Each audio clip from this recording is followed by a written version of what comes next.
Very very important, और उसका नाम है डॉपलर इफेक्ट। डॉपलर इफेक्ट ये है कि अगर आप फर्ज करें किसी रेलवे स्टेशन के ऊपर खड़े हुए हैं या बस स्टॉप के ऊपर खड़े हुए हैं, अगर ट्रेन या बस आपकी तरफ आ रही हो तो आपको ऐसे महसूस होता है जैसे उसकी फ्रीक्वेंसी बढ़ रही है, और अगर आपसे वो अवे जा रही हो तो आपको ऐसा लगता है जैसे उसकी फ्रीक्वेंसी जो है वो कम हो रही है।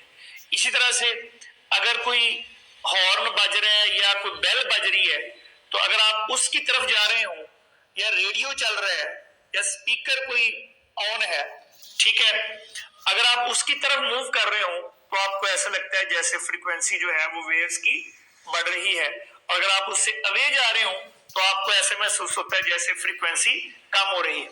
सो ये जो फ्रीक्वेंसी में चेंज आपको महसूस हो रहा है वेव्स की फ्रीक्वेंसी में, ये किस वजह से है? Due to the relative motion between the source जो आवाज पैदा कर रहा है और आप अगर सुन रहे हैं तो आप क्या है, लिसनर हैं या ऑब्जर्वर हैं।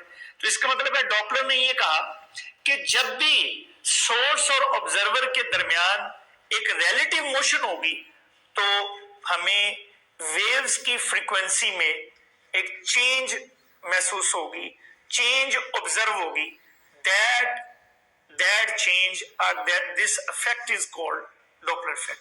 So Doppler effect क्या है कि ये डेफिनेशन, ये सारा आर्टिकल चूंकि बहुत लेंथी है इसलिए मैंने इसके सीधा पॉइंट्स जो हैं वो लिख दिए हैं। अगर इसकी और ज्यादा तफसील आपने लेनी हो तो आप अपनी बुक को, कोई भी जो बुक है उसको कंसल्ट कर सकते हैं। तो पहली बात है the apparent change in the frequency कह लें या पिच कह लें, ठीक है। अगर आवाज बारीक होगी, फ्रीक्वेंसी ज्यादा होगी तो पिच भी ज्यादा है, पिच ज्यादा फ्रीक्वेंसी ज्यादा, पिच कम फ्रीक्वेंसी कम। अगर एक आवाज जो है वो मोटी आवाज है, ग्रेव आवाज है, तो इसका मतलब है कि उसकी फ्रीक्वेंसी जो है वो कम है। जैसे मर्दों की आवाज जो है वो मोटी है, ग्रेव है, तो उसमें उस मर्दों की आवाज की फ्रीक्वेंसी कम है औरतों की आवाज की फ्रीक्वेंसी के। सो द अपेरेंट यानी जाहिरी, the apparent change in the frequency of sound waves for an observer, वो जो चेंज महसूस हो रहा है वो किसको महसूस हो रहा है? जो apparent चेंज आ रहा है वो किसके लिए? ऑब्जर्वर के लिए। Due to the relative motion between the source and observer is called Doppler effect. So the apparent change in the frequency of sound waves for an observer due to the relative motion between the observer and the source, this effect is known as Doppler effect।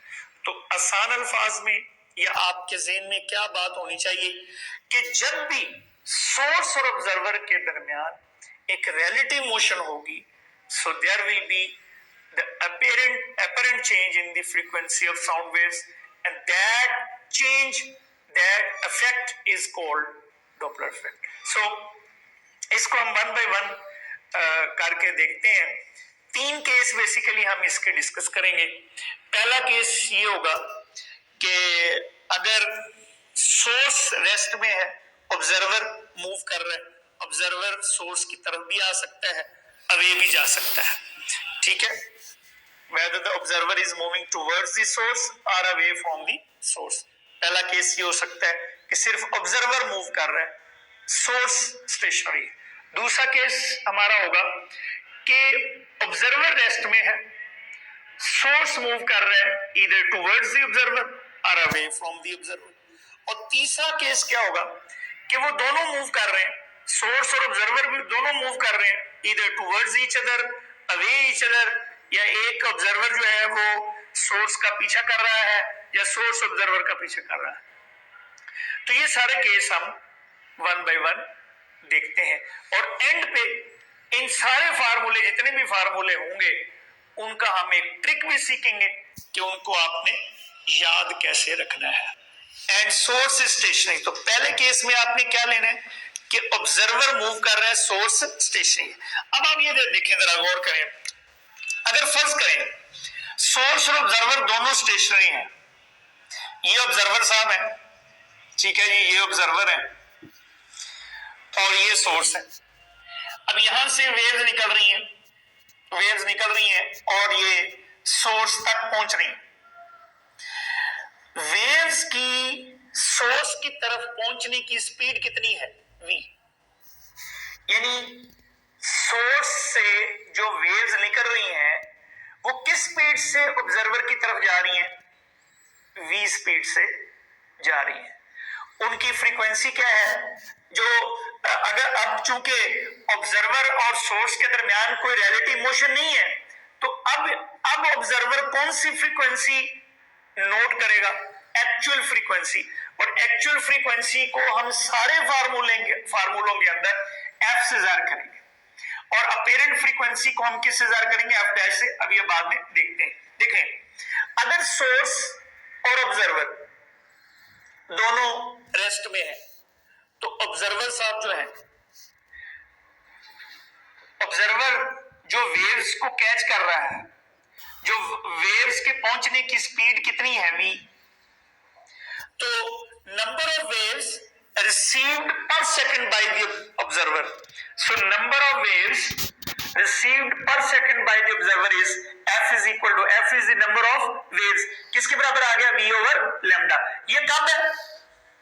जब source और observer के दरमियान कोई relative motion नहीं है, source waves निकाल रहा है, ऑब्जर्वर उनको रिसीव कर रहा है अपनी जगह पर रोक के, और इसमें एक सेकंड में कितनी वेव्स उस तक पहुंच रही हैं? f। कितनी वेव्स पहुंच रही हैं जी एक सेकंड में? f।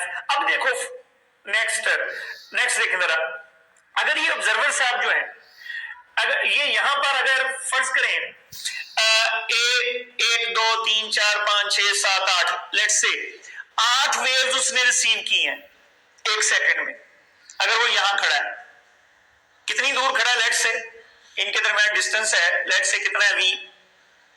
ठीक है, this is distance covered by the waves in 1 second. v is the distance covered by the waves in 1 second. So f waves उसने रिसीव की हैं कब? जब वो यहां पर खड़ा है। अब अगर फर्ज करें ये ऑब्जर्वर जो है इधर मूव करना शुरू कर दे, किस स्पीड से? v स्पीड से, vo स्पीड से। किस स्पीड से जी? vo। अब वेव्स की इसकी तरफ पहुंचने की स्पीड क्या थी? अगर वो यहां खड़ा रहता तो वेव्स की इस तरफ पहुंचने की स्पीड क्या थी? v। लेकिन अब अगर वो इधर भाग पड़े तो इसका मतलब है कि वो ज्यादा वेव्स को एक सेकंड में कैच करेगा या कम वेव्स को एक सेकंड में कैच करेगा? ज्यादा वेव्स को कैच करेगा, क्योंकि अब वेव्स की और इस ऑब्जर्वर की जो स्पीड है वो रिलेटिव स्पीड, इन वेव्स की जो रिलेटिव स्पीड है वो बढ़ गई है। दोबारा गौर करो जरा, अगर सोर्स और ऑब्जर्वर अपनी अपनी जगह पर रेस्ट में, तो कितनी वेव्स वो रिसीव कर रहे हैं एक सेकंड में? f waves. अब अगर ऑब्जर्वर साहब इधर मूव करना शुरू कर दें तो इन वेव्स की इस तरफ पहुंचने की स्पीड बढ़ गई, रिलेटिव स्पीड बढ़ गई। अगर मैं यहां पर हूं, आप फर्ज करें मेरी तरफ आ रहे हैं, तो आपकी मेरी तरफ आने की एक स्पीड है। अगर मैं भी आपकी तरफ मूव करना शुरू कर दूं तो मेरी और आपकी जो रिलेटिव स्पीड है वो क्या होगी? बढ़ गई। इसी तरह से इन वेव्स की रिलेटिव स्पीड इस ऑब्जर्वर की तरफ जाने की जो है वो बढ़ गई।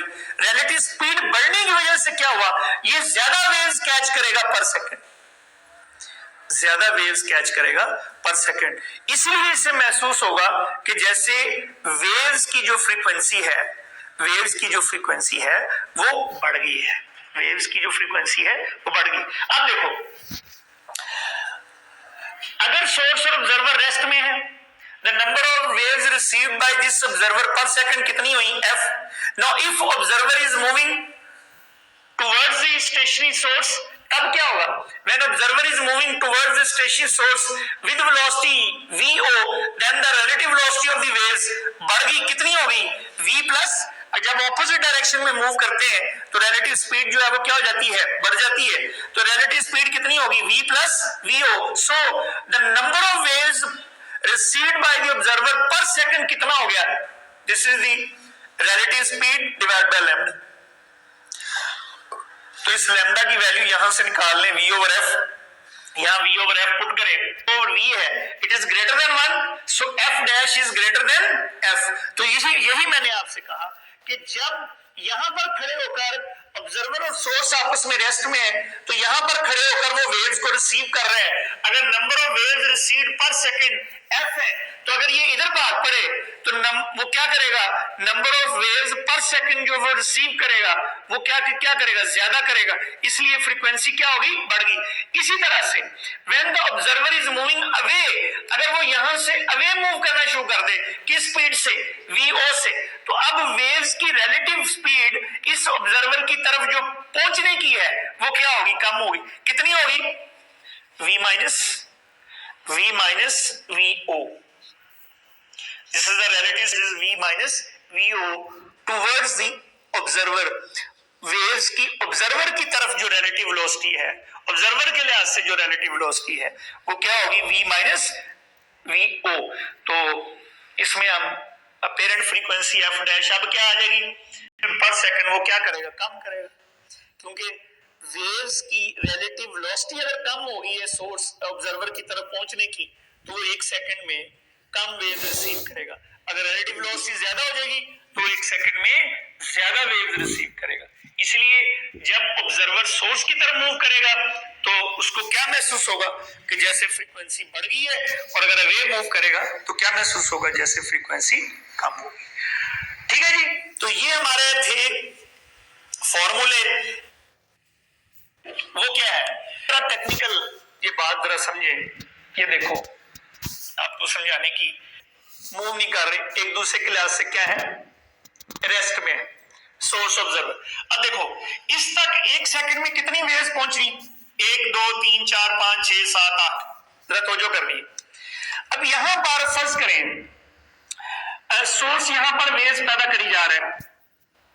लेट्स से कि जब सोर्स ने एक वेव पैदा की, उसके बाद दूसरी वेव पैदा की। जब दूसरी वेव पैदा की तो पहली वेव का जो कंप्रेशन है वो यहां पहुंच गया। जरा ध्यान से बात समझनी, भाई टेक्निकल बात है। ठीक है, देखो अभी